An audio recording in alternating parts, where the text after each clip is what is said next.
Franchement, ce soir, on a eu droit à un vrai derby de fou. On va revenir tranquillement sur tout ça. Salut à tous, j'espère que vous allez bien. Aujourd'hui, on se retrouve pour le débrief de Real Madrid-Atlético. Franchement, quel match. Franchement, ce Real Madrid-Atlético, c'était un vrai match de derby. Pas juste un match avec des buts, mais un match avec de la tension, du rythme, des erreurs, des coups de pression et surtout cette sensation que le Real, même quand il n'est pas parfait, trouve toujours un moyen de s'en sortir. Le Real s'impose 3-2 et au-delà du score, c'est surtout une victoire qui compte énormément mentalement parce qu'avant ce match, il y avait déjà la pression du Barça. Barcelone avait fait le boulot, donc Madrid n'avait quasiment pas le droit au faux pas. Perdre des points dans ce contexte-là, juste avant la trêve, ça aurait fait très mal. Et honnêtement, ça se sentait dans l'attitude de l'équipe. Il y avait de l'urgence, de l'envie et surtout une vraie agressivité dans le bon sens du terme. Le début de match du Real, je l'ai trouvé franchement convaincant. Tu sens une équipe qui veut étouffer l'Atlético, qui veut presser haut, récupérer vite, imposer son rythme. Et déjà, sur les premières minutes, Valverde donne le ton. Son action sur le côté avec ce grand pont et cette frappe sur le poteau, ça annonce directement la couleur. Là, tu te dis, OK, ce soir, il y a encore en mission. Et en ce moment, Valverde, il est partout, vraiment partout. Il court, il presse, il récupère, il se projette, il frappe. C'est le genre de joueur qui donne une identité à une équipe. Et ce qui est intéressant, c'est que malgré ce bon départ du Real, l'Atlético n'a pas paniqué. Ils ont souffert, oui, mais ils n'ont pas explosé. Au contraire, ils ont fait ce que fait souvent une équipe de Simeone. Ils ont accepté de reculer, de fermer les espaces, de casser le rythme et d'attendre le bon moment pour piquer. Et ça, il faut le reconnaître, ils l'ont plutôt bien fait pendant une bonne partie de la 1 mi-temps. Le Real avait davantage l'initiative, mais il s'est un peu endormi à certains moments. Et contre l'Atlético, c'est dangereux parce que cette équipe n'a pas besoin de 10 occasions pour te punir. Sur l'ouverture du score, l'action est franchement bien construite. Il y a de la justesse, du timing, du mouvement et surtout une vraie exploitation des espaces laissés par Madrid. Lookman termine, mais ce qui me gêne côté Real, c'est encore cette impression de flottement défensif. Il y a des moments où leur ligne arrière paraît trop ouverte, trop étirée, pas assez coordonnée. Et contre une équipe qui sait contrer, ça ne pardonne pas. À la pause, malgré le 0-1, je ne trouvais pas le Real mauvais. Et c'est important de le dire. Parfois, on juge seulement le score, alors que dans le contenu, Madrid montrait quand même des choses intéressantes. Il y avait de l'intensité, du mouvement, des récupérations hautes, une vraie volonté de jouer vers l'avant. Le problème, c'est qu'en face, l'Atlético faisait un match intelligent, froid, presque cynique par moments. Et dans ce type de scénario, soit tu reviens vite, soit le match commence à te glisser entre les doigts. Et là, honnêtement, le début de deuxième mi-temps change tout. Parce que l'Atlético, selon moi, se saborde un peu tout seul. Le penalty obtenu par Brahim, pour moi, il est clair. Il n'y a même pas de débat. Le défenseur n'avait pas besoin d'intervenir comme ça. Brahim était excentré, il n'était pas dans la position la plus dangereuse et pourtant, il y a ce geste inutile qui remet totalement le Real dans le match. Et ça, dans un derby au Bernabéu, c'est presque un cadeau. Vinicius transforme 1-1 et là, tu sens immédiatement que le vent tourne.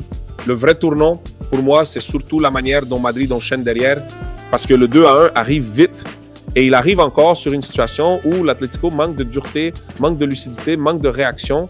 Valverde suit, presse, insiste et finit par être récompensé. Et ce que j'aime dans cette action, c'est qu'elle résume assez bien le Real de ce soir. Pas forcément parfait techniquement sur tout le match, mais vivant, agressif, impliqué. Cette équipe a joué comme un bloc et c'est probablement ce qui m'a le plus plu. Il faut aussi parler du travail collectif parce que franchement, ça saute aux yeux. Tchouaméni a été énorme dans l'équilibre, vraiment énorme. Il a récupéré beaucoup de ballons, il a bien couvert, il a donné de la stabilité. Et quand le Real avait besoin de calmer ou de sécuriser certaines phases, il était là. C'est pas toujours le joueur qu'on voit le plus, mais dans un match comme ça, son importance saute aux yeux. Brahim, lui aussi, mérite d'être souligné. Parce qu'au-delà du penalty provoqué, il a amené du désordre, du mouvement, de l'énergie. C'est le genre de joueur qui peut faire basculer un match, rien qu'avec sa capacité à casser une ligne, à provoquer, à forcer l'adversaire, à reculer. Et franchement, dans ce rôle-là, il a été précieux. Après, il faut être honnête, même à 2-1, le match n'était pas fini du tout. Parce que défensivement, le Real n'a jamais donné une impression de sérénité totale.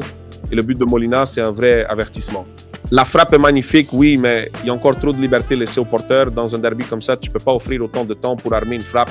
Donc oui, c'est un bijou, mais c'est aussi un but qui révèle les limites défensives madrilènes du soir. Et là, je me suis dit, attention, c'est le moment où le Real peut perdre le fil. Parce que tu viens de faire l'effort pour revenir, tu te fais recoller à 2-2, la tension remonte, le stade retient son souffle et pourtant, c'est là que Madrid montre du caractère. Et c'est exactement pour ça que cette victoire me paraît méritée. Le 3 but, c'est le but d'une équipe qui croit encore plus à sa force que son adversaire. Trent fait une super différence, il crée le décalage et Vinicius termine avec beaucoup de sang-froid. Et même si Vinicius n'a pas tout réussi dans le match, c'est aussi ça les grands joueurs, ils ne sont pas obligés d'être brillants pendant 4-20 minutes pour être décisifs au moment où ça compte. Ce soir, Vinicius sort avec un doublé et dans un match aussi tendu, ça pèse forcément très lourd.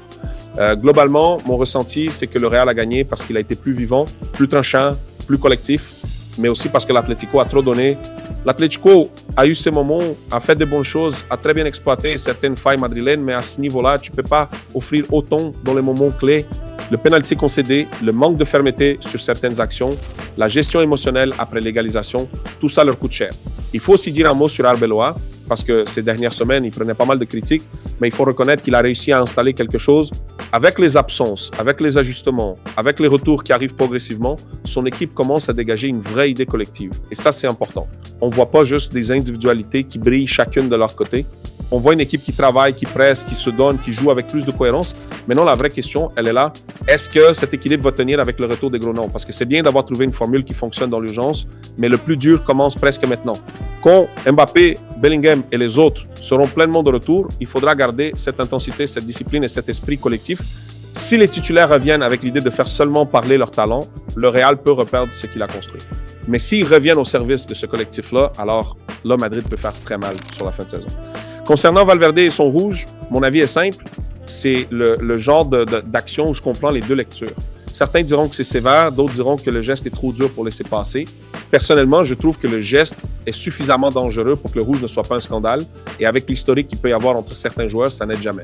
En tout cas, son match avant ça était encore énorme. Au final, ce que je retiens surtout, c'est que le Real n'a pas gagné un match parfait. Il a gagné un vrai match de caractère. Un match de championnat qui compte lourd.